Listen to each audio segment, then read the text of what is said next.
Përshëndetje dhe mirë se erdhët në Report TV të dashur miq, ku si çdo ditë ditën e sotme do të jemi rreth 1 orë në transmetim dhe në fakt do të flas sot për një histori të dhimbshme. Vetëm përpara disa ditëve bie telefoni në redaksinë e emisionit Pa Gjurmë dhe qëlloj që i përgjigjem unë asaj telefonate dhe nga ana tjetër telefoni dëgjoj zërin e një gruaje të moshuar e cila kërkonte ndihmë. Ajo ndodhesh në spitalin e Shkodrës dhe kërkonte ndihmë prej redaksisë e emisionit Pa Gjurmë për ta strehuar në një azil sepse nuk ishte ku të shkonte. Zonja në fjalë quhet Shpresa Lulo dhe është 73 vjeç. Ajo do linte spitalin pikërisht ditën e sotme dhe nuk dinte se ku të shkonte, pasi jeta e saj ishte vërtet e vështirë, edhe pse e martuar, bashorti i vdiq kur ishte vetëm 40 vjeç, ngeli e vetme, nuk u rimartua, nuk është bërë nën kurrë dhe me duart lart nga qielli në rrugë të madhe. Ditën e sotme që në mëngjes, gazetarja Ersela është nisur drejt qytetit të Shkodrës për ta pritur poshtë spitalit, sepse asnjë familjar nuk ishte aty për ta pritur dhe ishim ne që e pritëm këtë zonjë dhe sollëm në ambientet e Report TV dhe unë dua t'i jap këto momente ku janë xhiruar mëngjesin e sotëm në Shkodër nga gazetarja Ersela.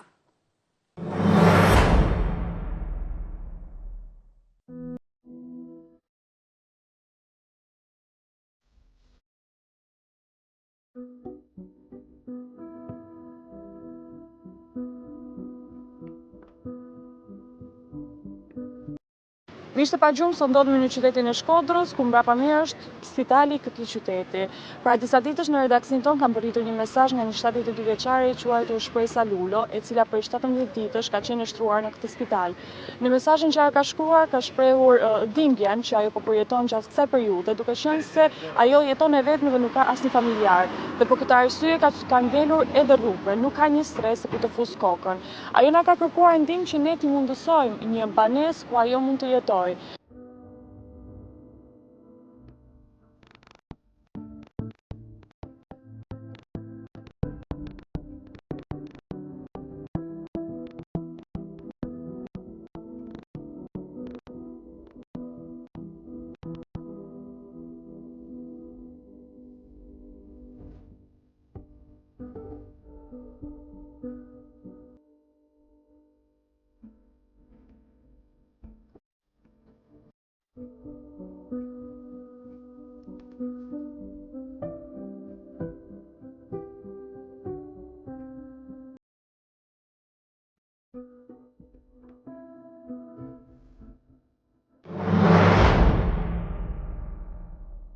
Kjo është Shpresa Lulo, dashur miq, 73 vjeçaria e cila kërkon ndihmën e Report TV të emisionit Pa Gjurmë, pasi kërkon një stres të ngrohtë ku të strehohet. Ajo ndodhet me mua dhe unë menjëherë dua ta përshëndes. Përshëndetje dhe mirë se erdhe. Mirë si u gjeta. A je mirë me shëndet? Edhe aq jo.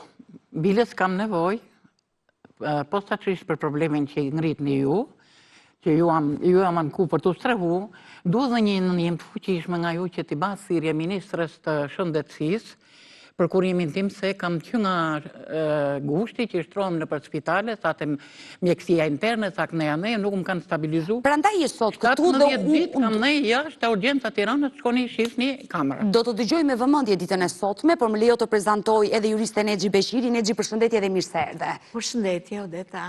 Me këtë zonjë, këtë 72 vjeçare që jeta e ka përplasur për ironi të fatit, ka ngelur e vetme, ka dal nga spitali dhe nuk di ku të shkoj. Pa mirë tani, zonja e nderuar nuk ka pse të jetë vetëm. Më lejoni të ulem dhe unë për të qenë përballë jush dhe për të zhvilluar këtë intervistë. Sepse ne jemi në një vend që kemi një shtet, që kemi sigurime shëndetësore, është një zonjë e cila me siguri ka punuar gjithë jetën e vet, kështu që i takon që të jetë e nderuar në jetën e vet, të ketë një jetë me dinjitet dhe të bëhen përpjekje maksimale për të patur një shëndet të mirë. Cilësia e një shteti nuk matet nga deputetet që ka. Jo, nga numri deputetëve. Nuk matet me deputetet që ka. Matet me sa i shërben popullit të vet, kombit të vet. Sepse ka dhe gjëra dhe më të rëndësishme. Por a funksionon? Shife, është me shapkat e spitalit, poshtë ka bluzën e spitalit, Nuk është nevoja të ma tregosh, sepse Do më thonë Bile tani, gjithë gjak nga serumet nga qa. do më thonë se si mund të gjendet një njeri tani në moshën 73 vjeç. Do më thonë i vetëm, në ditën që duhet ta nxjerrin ato spitali, s'do të kaq dorish këtu ke neve. Se kanë dhatu ca parametrat tyre, kërkesat tyre. Nëse gjendet e vetme, pas që lloj mbështetje, më duket që është shumë e dhimbshme, më duket se ecënojmë kaq shumë në dinjitet, aq më tepër që është grua, më duket sikur është një lloj indiference që nuk ka arsye të ekzistojmë më tani. Kështu që dhe sa del në krye qytet dhe shikon drita, shikon fest, të mendosh që brenda kësaj studie të vogël përcjellet dhimbje. Dhe ky është realiteti. Po që kur e pa. Ky është realiteti i historive shqiptare, e zonjave grave shqiptare, dhe të mendosh fasada se sa e bukur është Tirana, por fatkeqësisht brenda kësaj Tirane me plot drita në këtë 10 orë feste, ka dhe histori të tilla të një grua e fatkeqe. Uroj që të ketë zemra të tilla që ta dëgjojnë sot këtë rast, edhe të mund vënë dorën në zemër në mënyrë që të japin zgjidhje problemit. Sepse Uroj që të jesh mirë sonte. Të falenderoj. Uroj zëmër. Të falenderoj. e Ja, dashur ka temperaturë, ka dora temperaturë, që më dha tani është zjarr. por ti sa ke dal nga spitali, a je mirë me shëndet, Ja, sepse dora e saj Mund është kem, zjarr. mund kem në qik tensiona në qikash. pa e ke marrë mjekimet sot. I kam marrë në mjes, ta që i fola me mjekën, i kam me vetë. Mjekja të nxori nga vetë. spitali dhe e ke marrë kurimin e plot. Po, kam Sepse marrë. gjithë qëllimi sot është ne ty mos të lëmë në rrugë të madhe, po të çojmë diku dhe të kesh një stre. Po. Ky është qëllimi. Por Nexhi të dha dorën dhe tha ka temperaturë. Po. Zjarr është. Ti e ujë më djerës. Po, me të shfryn nga... Më ndihmon dikush me një fasolet nga stafi im, se është mbytur në djerës. E dashur, shpresa nuk do të mbaj gjatë dhe të themi të vuash në këtë studio. Por dua të pyes, çfarë ka ndodhur me jetën tënde që ke përfunduar vetëm? Në jetë, çdo njeri ka të mira dhe të këqijat e veta, fatkeqësitë edhe gëzimet e veta. Për mua ka ndodhur që në moshën 9 vjeçare, mu më para në shtëpia e familjes, në shtëpinë, për arsye se nana ime është shtruar me kohë të gjatë në spital, dhe unë kam rritë edhe 4 fëmijë mrapa.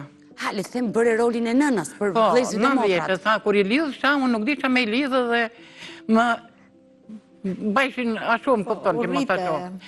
Edhe atër gjithë jetën kështu e të me vështërsi, shumë vite pa shtëpi, me transferim me burru shtara, kam pas goxha burrë, kam pas koçar. Ju u martuat, ju jeni vetë bi nga cili vend i Shqipërisë?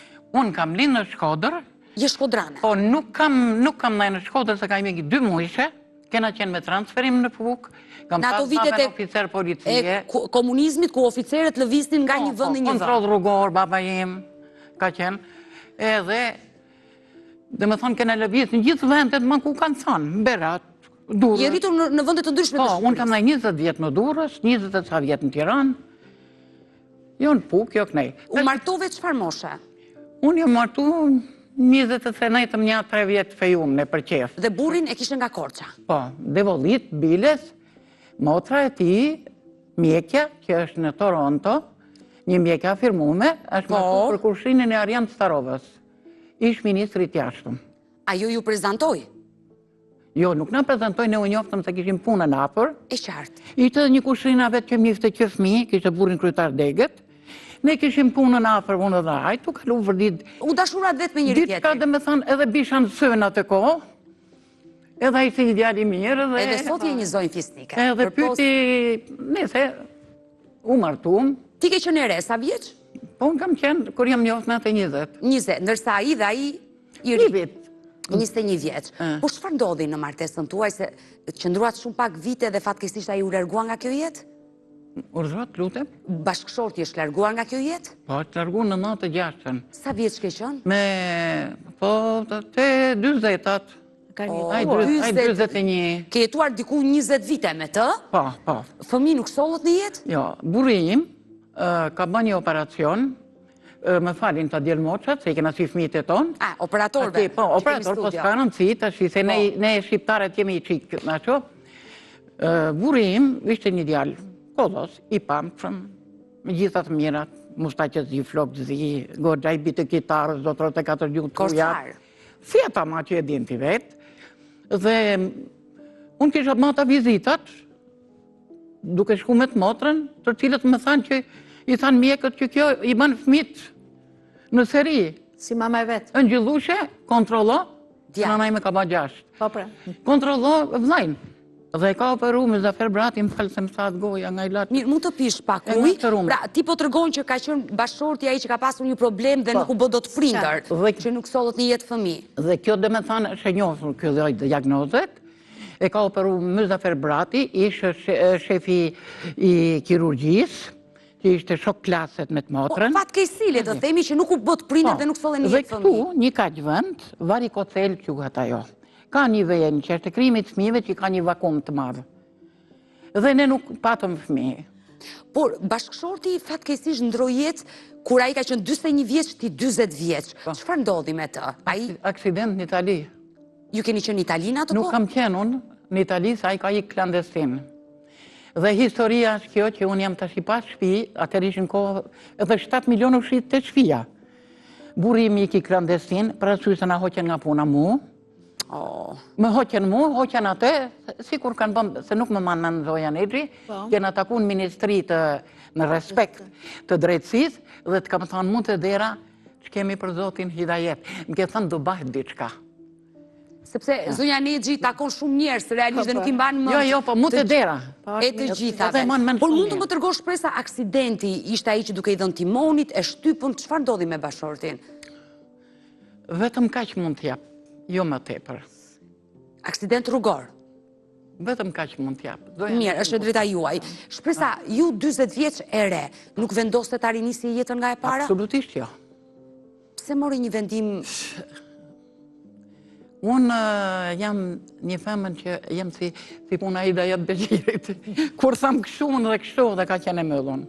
Sa dhe familja ti më kanë thënë prindrit në mënyrë kategorike. Ti nuk vendoste ta rinisje jetën dhe qëndrove po në familjen e burrit, të ndjerit? Jo, kena ndaj në një shtëpi në Shijak, që na e ka dhënë qeveria.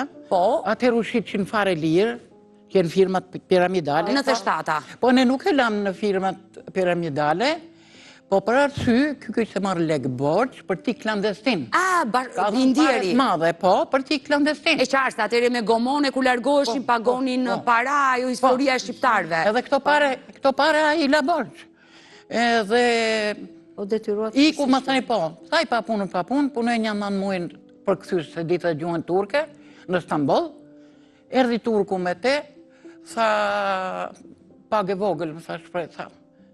Do ikin në tani, por rimo Ylber, se do hajmë buke kryp këtu i tha. Ylber që është ndjerë? Ylber ka pas, po. Do hajmë buke kryp, më do hajmë buke qep. Por rimoj, se qa bëm ne janë bënë ato që nuk të shkon mendja. Ku do shofim ne? Të janë histori shqiptare të atyre viteve të trishta. Nuk duhet se Breziri nuk i di shumë gjëra. E vërtet. Atyre viteve 90. Sepse ata që kishim... Gazetarët që kam në zyrë, kanë lindur pas vitit 2000. Dhe nuk e njojnë në 97-ën dhe në 10-ën. Dhe sa herë që jam në zyrë dhe trajtojmë historiat të tilla, më pyesin dhe kur i tregoj detajet të atyre viteve, e shikoj që habiten dhe ky brez nuk e ka jetuar atë kohë dhe nuk e koncepton dot realitetin e asaj kohe. Jo vetëm aq, po tani edhe në mjetet e informacionit, media e tjera, nuk i kthehen për ta pasqyruar tamam atë kohë. Jo, nuk e besojnë dot më së shumti, nuk e besojnë dot që ka ndodhur vërtet ashtu. Rrëmbehen mbas gjërave të momentit, e lidhur kjo dhe me situatën ndërkombëtare dhe nuk hyn shumë në jetët e njerëzve. Po meqense zonja e përmendi tregoi rastin, atëherë kanë qenë të detyruar shumë shqiptarë që të marrin rrugët e mërgimit, edhe të rrezikojnë jetën e tyre, edhe të paguajnë lek, të shesin shtëpinë siç bën me firma piramidale, jo thjesht për të shtuar lekët, po për të zgjidhur në një hall, sepse kur ndroi qeveria, që gjoja erdhi qeveria e re demokratike e tjerë, ata njerëz që kishin punuar për sistemin e kaluar e flakën në rrugë. Ishte një nen 24A, kështu ishte, domethënë, që me njeri hoqë nga puna, pa llogaritur që s'kishte as asistente, se jashtë për shembull shkurtohet një vend pune, po ti merr asistencë derisa të që është 80% e pagës mujore, kurse këtu i flakën në rrugë njerëzit që zinin çabonin, s'kishin ku nxirnin lekët e bukës, shumë intelektual dolën shisin në kutia kartoni banane, apo facoleta, këta nuk i din këta të sot këto gjëra. Kështu që rasti që tregon zonja, e solli në vëmendje që ka qenë i detyruar dhe fati i keq i atij dhe i zonjës, që pikërisht për arsyen që duhet siguronte buknegojës, pësoj aksident apo çfarë ka pësuar në Itali. Kështu që Jeni shumë inteligente, zoja Neqi. Kështu që Ju pregzoj. Problemi... Përpara se të më rrëfesh dhe do të pyes, më lejo të bëj një shkëputje të kaloj në një këshill mjekësore dhe rikthehemi. Mirë, jemi rikthyer dashur miq dhe po vazhdoj këtë bisedë intervistë me zonjën Shpresa Lula, kjo 73 vjeçar, Lulo. Më fal për. Po Lulut e Korçës, jo të Gjirokastrit. Të bashkëshorti, se ti mban mbiemrin e tij sot, Lulo. Të Korçës. Jo të vajzërisë. Jo ato bardhoshat nga Gjirokastra. E qartë, nuk e mbiemrin e vajzërisë, po ke të bashkëshortit tënd të ndjer, Ylberi, që u largua nga kjo jetë përpara shumë viteve dhe të la të re. Me datën 7 maj 1996. Por, le të themi, pas vdekjes së tij, jeta jote vazhdoi si?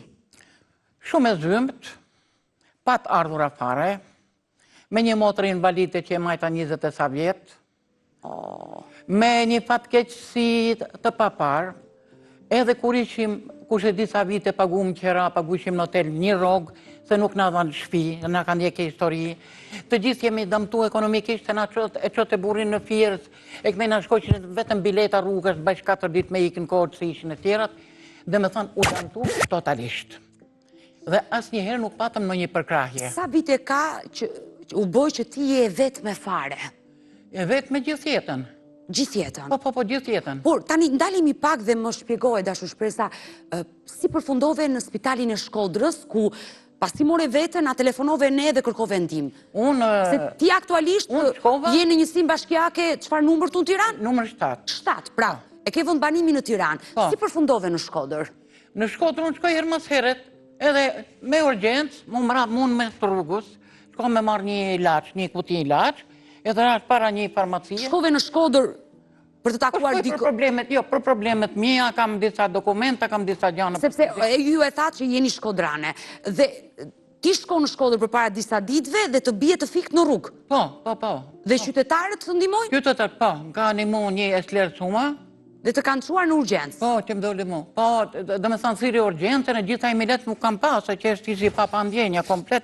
A im ka vunë ambulancë, kam shku, kam qenë me rraqe shumë shpeshtë, me tension shumë të lartë. Wow. Dhe direkt më ka shtru mjekja. Ka ardhë në urgjencë, më ka shtru. Dhe sa di që ndrove në spital? Që me datën 2 deri me 18. Të qartë, sot ke dal nga spitali, sot kemi ardhur në mëngjes të kemi marrë në spital. Do të rishe edhe disa ditë tjera, po ishte kjo çështje tjera të ju si e pash primare. E vuna para shëndetit. Jo, ke bërë shumë gabim.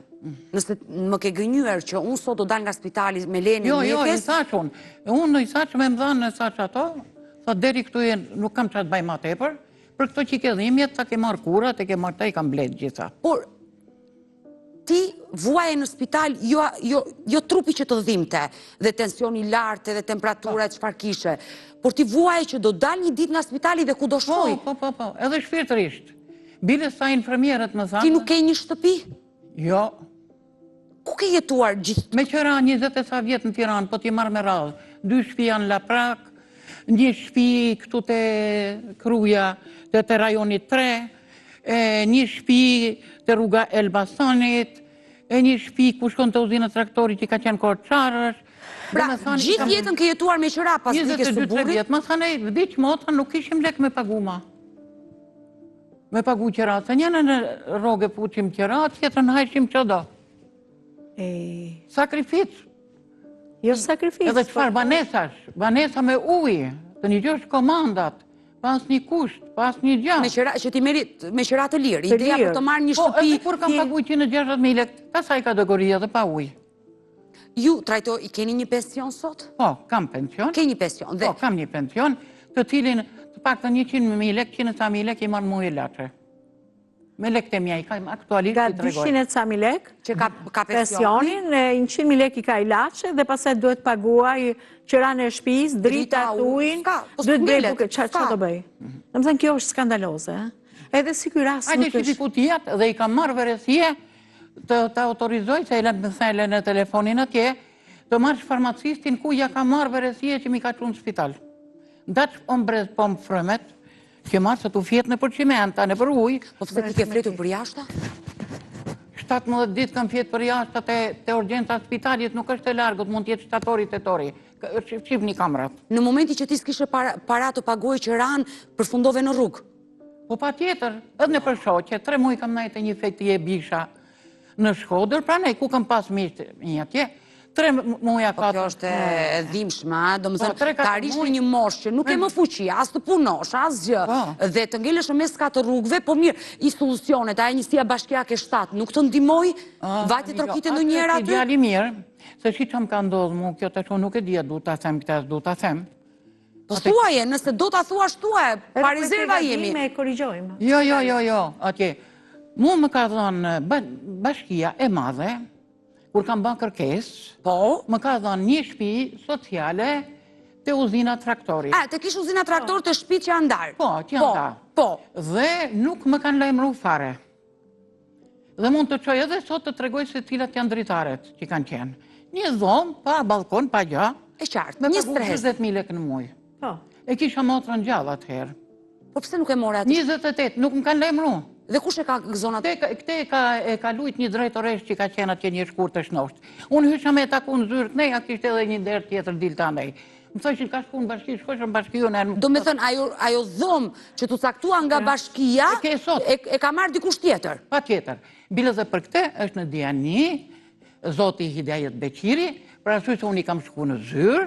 E ke njoftuar? I ka bë kërkes ish kryetarit bashkis, që sot nuk është aty, me shkrim, me leta që ta thot vetë, edhe ka këthy përgjigjaj. Ka thonë që po, shtëpia që i mas disa vitesh. Atëherë mjep një shpin. Jo, po jo, ne jom për cjellët, ne jom për... Unë të premtoj që do lidhe me bashkinë e Tiranës për ta verifikuar të gjithë këtë çfarë ka ndodhur me ato dhomë. Mund ta nxjerrësh edhe këtu. Vendimi numër 28. Jo, unë të besoj, ndodhin, jemi në Shqipëri dhe ndodhin. 13/8/2015. Në numërin rëndor, se në ekonomisë jemi këto, në numërin rëndor 191 është emri Shpresa Lulo. Edhe ka 10 vjetë dhe këtë shtëpi nuk e gëzon. Nuk e gëzon dhe ka përfunduar në rrugë. Mund të më thuash, e dashur Shpresa, qëfar muaj, qëfar date ti e le shtëpinë e fundit me qëra dhe ngele në qiell të hapur, sa u sëmure dhe përfundove në spital? Prit tash. Unë ka, të më thënë e kanë nejtë të shkune për, jo Mikesha, jo Riash, jo. Je strehuar në përfundet të ndush? Edhe në Koç kam shku, edhe në qishtë Koçës që kam një shoqe, të mënu. Son të dëshkoj të Odeta qenë. Kjo është dhimbshme, të vrasësh mendjen, këtë telefonoj me këtë lidhen që unë të fle. Ku mund të gjej një vend sa për të futur kokën? Ose të ullë shkokën tjetërit, kam pjetër para da ditësh, një aty ku janë gomat në kamës që bjenë dishez, bini qikë si tonët në gjak ato si largë, pa i shku kur një jetë teme, jam baka që jam dytëru, i kam trokit derë se kam kërku atë të zotin e shpisin. Shumë e rëndë dhe sidomos për një grua në mosh, një grua që ka punuar, ke punuar, gjithë jetën ke punuar. Dhe jeni gjithë jetë 25 vjetë, të më hoqë i thaliu, më thënej. Po 25 vjetë asaj kohë. Se lidhë t'ja heqin kokën i shala shpejt. Por që mos ta kthejme edhe çështje politike, por e kuptoj dhimbjen. Edhe tani nuk keni dot një banesë. Dhe kur ja u japin, ja u marrin. Po. Edhe kur përfitove nga ato fondet e veçanta që jepin për njerëzit në nevojë pastrime, dhe atë ja u kanë zaptuar, megjithëse vendimi është marrë nga Bashkia e Tiranës. 28 shkruje. Vendimi numër 20 do ta verifikojmë, padyshim. Do i verifikojmë të gjitha. Patjetër për këtë çështjen e kësaj banese. Që është edhe Hidajet Beqiri që ka bërë shkret. Nuk është marrë një përgjigje. Unë do ta falenderoj bashkëshortin tënd vetëm për një arsye, që edhe kur nuk është prezent në studio, ai edhe ju, shumë personazh të studiosit të emisionit Pa Gjurmë, ju shkruajnë dhe ju asnjëherë nuk hezitoni, ti ndihmoni edhe pas prindave dhe dua t'ju them faleminderit se e nxori vetë zonja Lulo këtë gjë dhe dua t'ju falenderoj për zemërsisht për gjithë punë humane që bëni ekstra. Edhe ne jemi milionë të gjithë dhe atyre njerëzve që na falenderojnë në shpirt. Por do më lejosh fanatizëm të gjitha panelet që shkon Hidajet Beqiri dhe të tha shok të tjerë. Për arsye se i përkas ati krahli. Dhe të falenderoj. Këto njerëzit inteligjente, këto që janë shumë unë i du. Shpresa, më lejo të bëj një shkëputje tjetër të detyrueshme dhe rikthehemi sërish.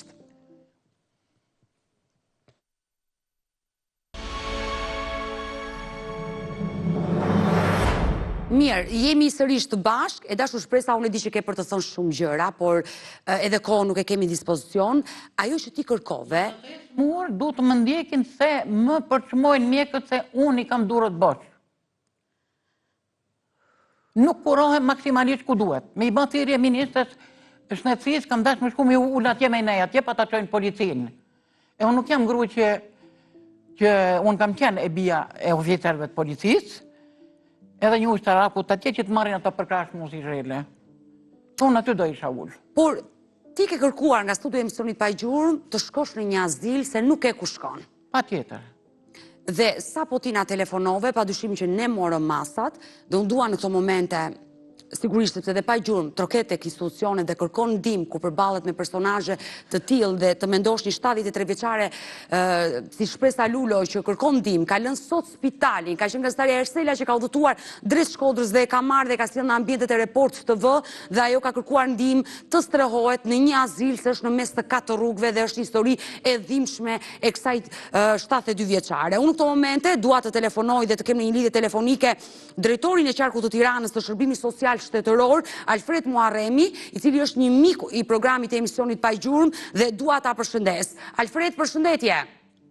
Përshëndetje, Odeta. Të falenderoj që të kam në këtë lidhje telefonike dhe besoj je informuar për historinë e 73 vjeçare Shpresa Lulo që sot ka dalë nga spitali dhe është në qiell të hapur. Unë dua sot nga ju një lajm të mirë për këtë zonjë. E nderuar Odeta, ndjes se unë nuk arrita dot me një video call për shkak sepse ne jemi në mbledhjen e Këshillit Bashkiak të Tiranës, kur normalisht shumë vendime janë dhe në karakterin social.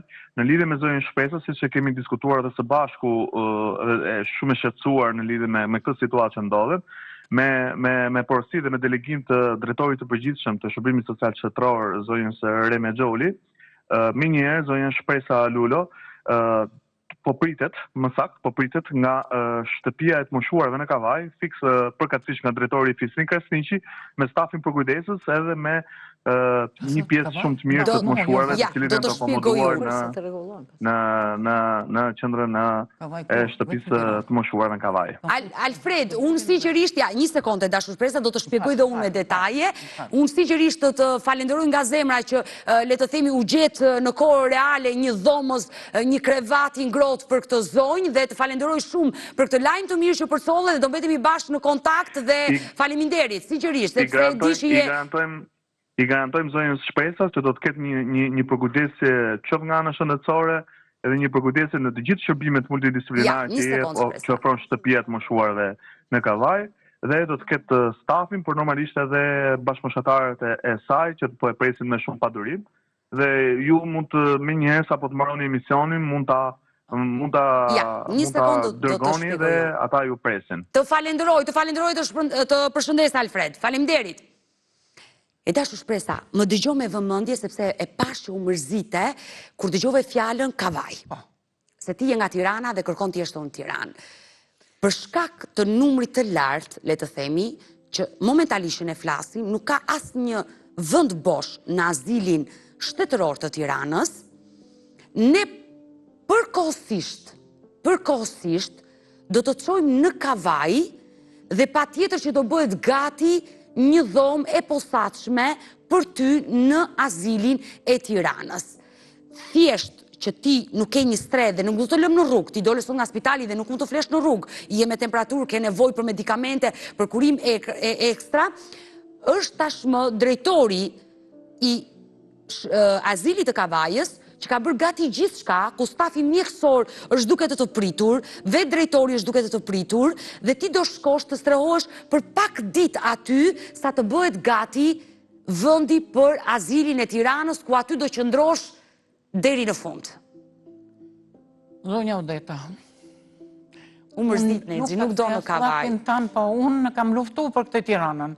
Unë nuk ja kam lënë nanës vetë me varros këtë burin tim, djalin në Korçë, e kam majtu dhe kam lënë në vendin tim afër.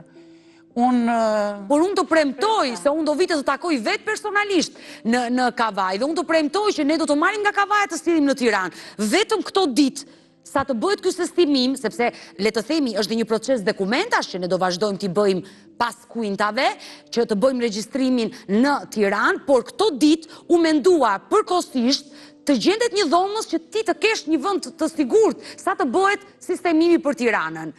Unë për ty, nuk do të tham ju se të largoj.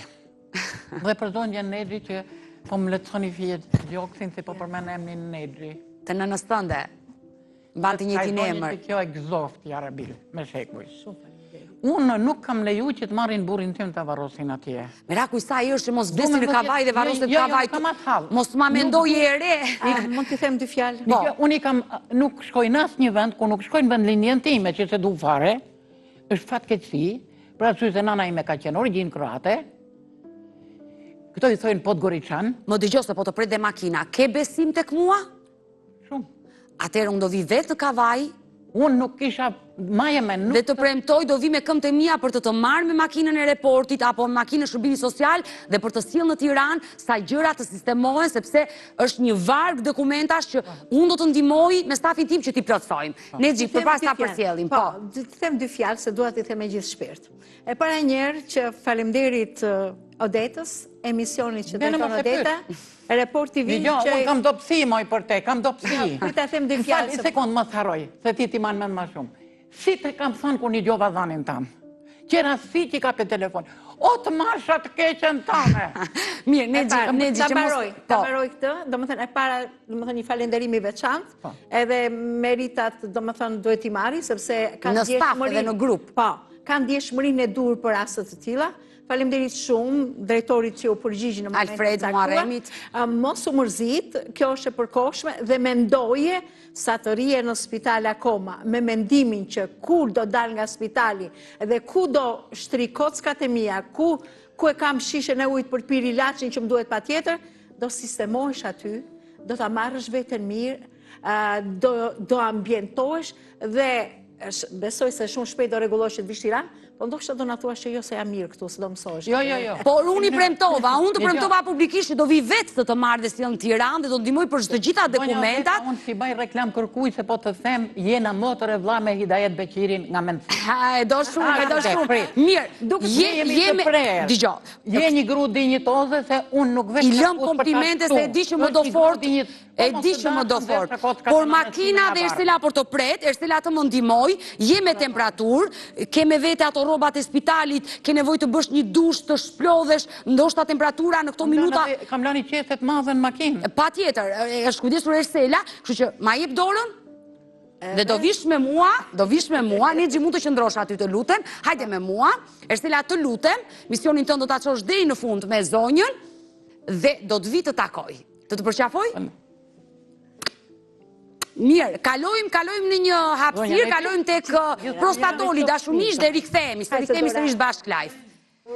Mirë, jemi rikthyer në studio, edhe pse nuk e kishte dëshirë kavajën, e kuptoj dhe u bind. Ersela në këto momente e ka hipur në makinë dhe zonja Shpresa po niset drejt kavajës, ku nesër unë do njoftoj, sepse Ersela do xhiroj ditën e sotme për të kuptuar dhe ambientin se si do ta presin 73 vjeçaren. Po histori e dhimbshme kjo. Shumë e dhimbshme, por na intereson dhe reagimi në momentin që do gjej një gjë që e kanë bërë gati të tjerët për atë. Dhe ky brez meriton të respektohet dhe të sigurohet një jetë me dinjitet, jo si një luftësare që domethënë për faktin se do mbi jetoj, është detyruar të trokas dhe në dyer që ndoshta kur nuk do guxonte të trokiste. Mirë, mua më vjen mirë që e mbyllëm misionin sot me sukses.